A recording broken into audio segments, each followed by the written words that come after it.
Hello everyone. आप सभी लोगों का स्वागत है केंद्र एकेडमी के फिर से एक नए वीडियो में। आज की वीडियो में हम लोग RRB group D, RRB NTPC के जनरल साइंस से जितने भी महत्वपूर्ण प्रश्न बनते हैं उन सभी प्रश्नों को आज इस सेशन में डिस्कस करेंगे। इसलिए चैनल पर पहली बार आएंगे तो चैनल को सब्सक्राइब जरूर कर लें, बेल आइकन को जरूर दबा दें ताकि आपको रेगुलर अपडेट मिलता रहे। तो चलिए फ्रेंड्स, बिना देरी के सेशन की स्टार्ट करते हैं। एक बार प्लीज़ पहले लाइक कर दीजिएगा और जब पूरा सेशन देख लीजिएगा तो कम से कम इसे ग्रुप में ज़रूर शेयर कर दीजिए।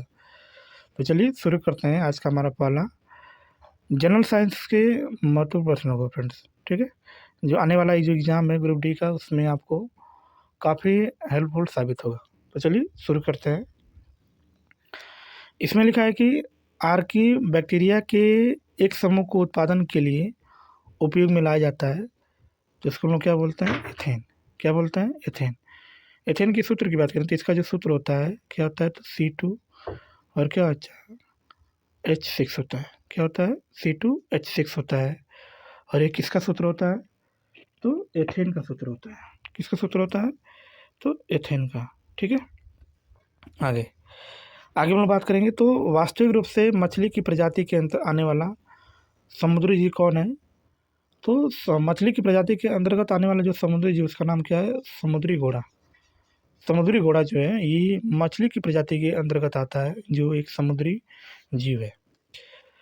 पौधे द्वारा ली गई विकिरण ऊर्जा का परिणाम क्या होता है? तो ये जल का क्या करता है? प्रकाश अपघटन करता है। जो ली गई विकिरण ऊर्जा का जो है क्या होता है? परिणाम होता है। ठीक है, नेक्स्ट।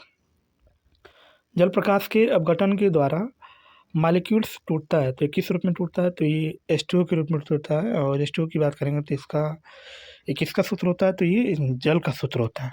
ठीक है, नेक्स्ट हम लोग बात करेंगे पृथ्वी पर सर्वप्रथम पक्षी का जन्म हुआ था। तो ये कब जन्म हुआ था? तो आर्कियोप्टेरिक्स नामक जो है इसमें जो है सर्वप्रथम पक्षी का जो है जन्म हुआ था।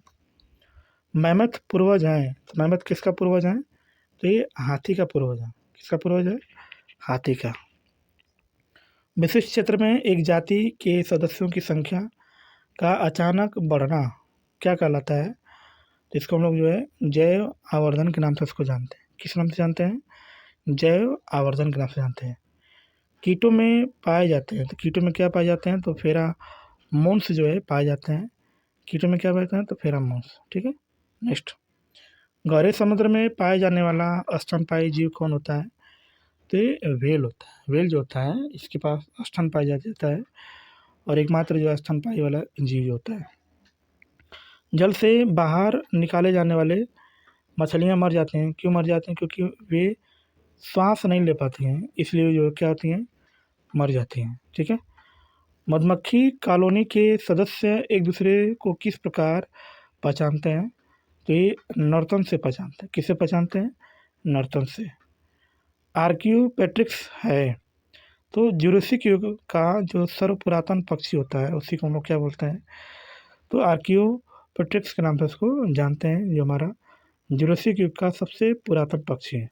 ठीक है, नेक्स्ट हम लोग बात करेंगे लेक्सिकोग्राफी का संबंध क्या है? तो ये क्या करता है? तो शब्दकोश के संयोजन से क्या होता है? संबंधित होता है, जिसको हम लोग क्या बोलते हैं? लेक्सिकोग्राफी के नाम से इसको जानते हैं। किस प्राणी के जीव द्रव्य में हीमोग्लोबिन का विलय हो जाता है? तो जो केंचुआ होता है, जो क्या होता है? केंचुआ जो होता है ये हीमोग्लोबिन का क्या करता है? विलय हो जाता है। किस प्राणी के प्लाज्मा में ब्लड सस्पेंडेड बनता है? तो जो मेढक होता है इसके प्लाज्मा में क्या बनता है? ब्लड सस्पेंडेड बनता है। पक्षी उड़ने के समय इधर उधर करने के समय गिरने लगता है, जिसे रुकता है। तो कौन रुकता है? तो जाहिर सी बात है कि ये पंखों को फैला कर क्या करते हैं? रुकते हैं जब इधर उधर गिरते समय। ठीक है, नेक्स्ट हम लोग बात करेंगे इसमें जेरोंटोलॉजी संबंधित है। तो जेरोंटोलॉजी किससे संबंधित है? तो वृद्धों के अध्ययन से जो है जेरोंटोलॉजी संबंधित है। डायनासोर का काल आज से कितने वर्ष पहले हुआ था? तो 20 करोड़ वर्ष पूर्व जो है ये डायनासोर का काल, आज से लगभग 20 करोड़ वर्ष पूर्व जो है इसका काल हुआ था। मुर्गियों में रिकेटस रोग किस विटामिन की कमी के कारण होता है? तो ये विटामिन डी की कमी के कारण होता है। विटामिन डी की कमी के कारण कौन सा रोग होता है? तो मुर्गियों में एरिकेटस रोग होता है। और विटामिन डी की बात करेंगे तो विटामिन डी का जो रासायनिक नाम होता है उसको हम लोग क्या बोलते हैं? तो कैल्सोफेरॉल बोलते हैं, ठीक है। और इसकी कमी से कौन सा रोग होता है? तो रिकेटस होता है। रिकेटस क्या होता है? तो इसमें हड्डियाँ जो है सूखने लगती हैं। रेशम का कीड़ा अपने जीवन चक्र के किस चरण में वाणिज्यिक तंतु पैदा करता है? तो उसको डिंबक बोलते हैं। डिंबक जो है जीवन चक्र जब उसका आता है तो ये क्या करता है? तो वाणिज्यिक तंतु पैदा करता है। दूध किस कारण बैक्टीरिया के कारण खराब हो जाता है? तो लैक्टोबैसिलस। लैक्टोबैसिलस के कारण जो होता है, जो दूध होता है वो क्या होता है? खराब हो जाता है, ठीक है। नेक्स्ट नेक्स्ट हम लोग बात करेंगे इसमें। इसमें लिखा है कि किस जीवाणु की क्रिया के द्वारा चुकंदर से सीरा बना जाता है? तो एस्परजिलस। एस्परजिलस के द्वारा जो है हम लोग चुकंदर से क्या बना सकते हैं? मतलब कि उसका सीरा भी बना सकते हैं। किस जीवाणु की सहायता से गन्ने की चीनी से विटामिन बी 12 का व्यावसायिक संबंध उत्पादन किया जा सकता है?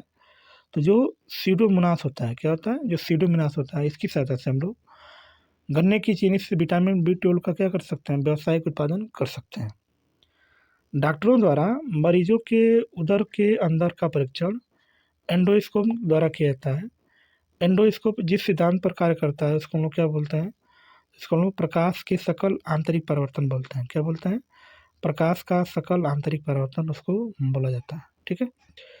वह यौगिक जो शांति कारक यौगिक के औषधि के रूप में प्रयुक्त होता है तो इसको हम लोग बोलते हैं एथिल एल्कोहल। क्या बोलते हैं? एथिल एल्कोहल जो होता है शांति कारक औषधि के रूप में जो है प्रयुक्त किया जाता है, जिसका सूत्र जो होता है C2H5 होता है, OH होता है। और इसको हम लोग मदिरा इसी को हम लोग बोलते हैं। सूर्य की किरणें की तीव्रता मापने में उपयोग होता है तो एक्टिवोमीटर। जो एक्टिवोमीटर होता है उसकी सहायता से हम लोग क्या कर सकते हैं? तो सूर्य की तीव्रता को क्या कर सकते हैं? माप सकते हैं, ठीक है। नेक्स्ट बात करेंगे हम लोग। मोटर बोट या वायुयान की गति मापने में उपयोग किया जाता है तो जो टैक्योमीटर होता है, टैक्योमीटर का यूज हम लोग कहाँ करते हैं? तो वायुयान की गति मापने के लिए हम लोग इसका क्या करते हैं? यूज करते हैं, ठीक है। नेक्स्ट हम लोग बात करेंगे अति विवादास्पद भ्रूणी स्टेम कोशिकाओं के विकल्प के रूप में कौन बायो एथिकल विवादास्पद स्रोत है स्टेम कोशिकाओं का? तो अस्थिमज्जा से व्युत्पन्न स्टेम कोशिकाएं। चलिए आगे हम लोग देखेंगे फ्रेंड्स। इसमें लिखा है कि भारत की सबसे बड़ी मछली कौन होती है? तो इसको हम लोग वेल शार्क के नाम से इसको जानते हैं। जो कीटाणुओं को नष्ट करते हैं जैसे DDT, मैलाथियान, इसको हम लोग क्या बोलते हैं? कीटनाशी बोलते हैं। ये जो है कीटाणुओं को क्या करते हैं? नष्ट कर देते हैं। कुछ ऐसे नाम हैं जो मछलियों के नाम से मिलते जुलते हैं परंतु मछलियाँ नहीं हैं, जैसे jelly fish, sail fish, cray fish, silver fish, cuttle fish, star fish, hag fish एवं रेजर फिश। ये जो है आपको लग रहा है कि ये मछलियाँ जो है हैं, लेकिन ये मछलियाँ नहीं हैं, ठीक है। चलिए नेक्स्ट नेक्स्ट हम लोग बात करेंगे। इसमें लिखा है कि प्रकृति में कुछ ऐसे तत्व हैं जो स्वतः विघटित होते हैं, उन्हें क्या कहलाते हैं? तो उसको हम लोग रेडियो एक्टिव तत्व के नाम से उसको जानते हैं। बारूदी सुरंगों का पता लगाने में उपयोगी होते हैं तो जो मधुमक्खी होते हैं, मधुमक्खी जो होता है जो बारूदी सुरंग होते हैं उनका पता लगा सकते हैं। मधुमक्खी की सूंघने की क्षमता अधिक होती है तो कुत्तों से जो है मधुमक्खी की सूंघने की क्षमता क्या होती है? अधिक होती है।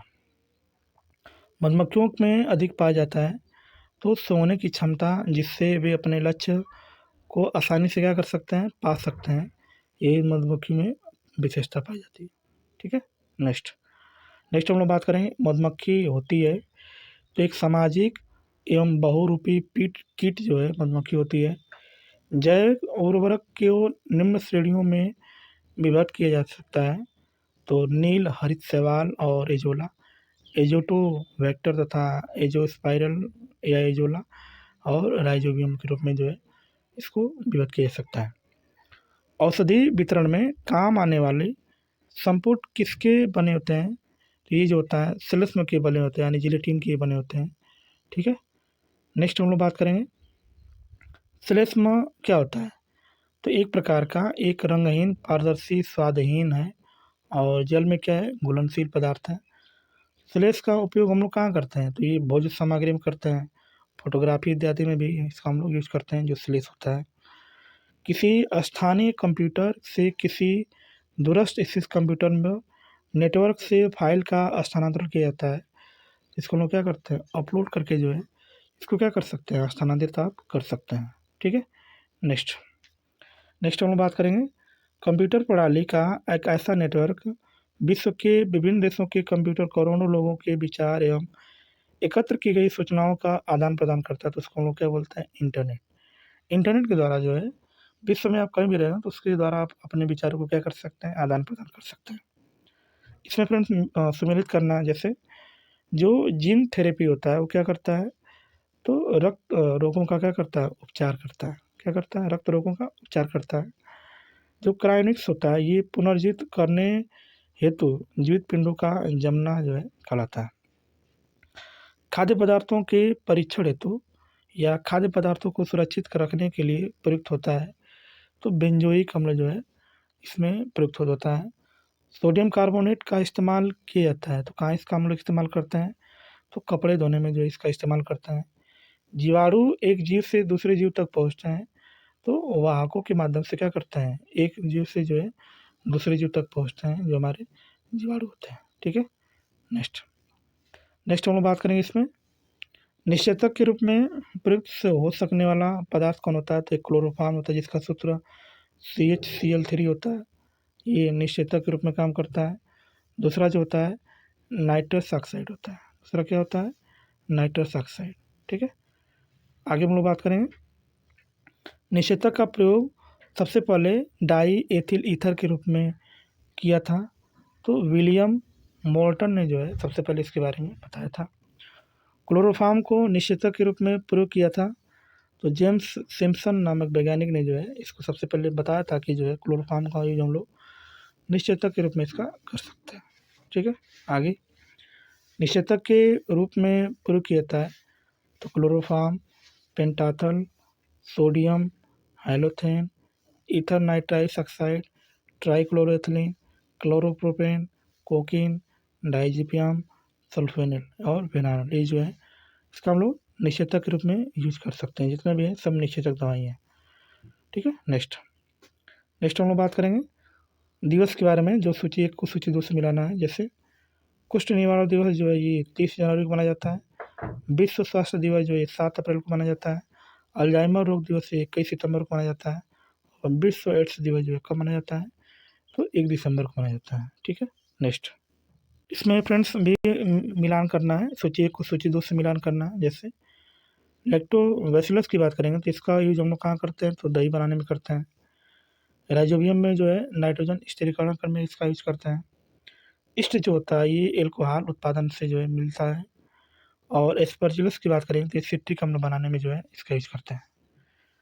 ठीक है फ्रेंड्स, तो फ्रेंड्स आज के लिए इतना ही, मिलते हैं नेक्स्ट क्लास में ऐसे ही शानदार प्रश्नों के साथ।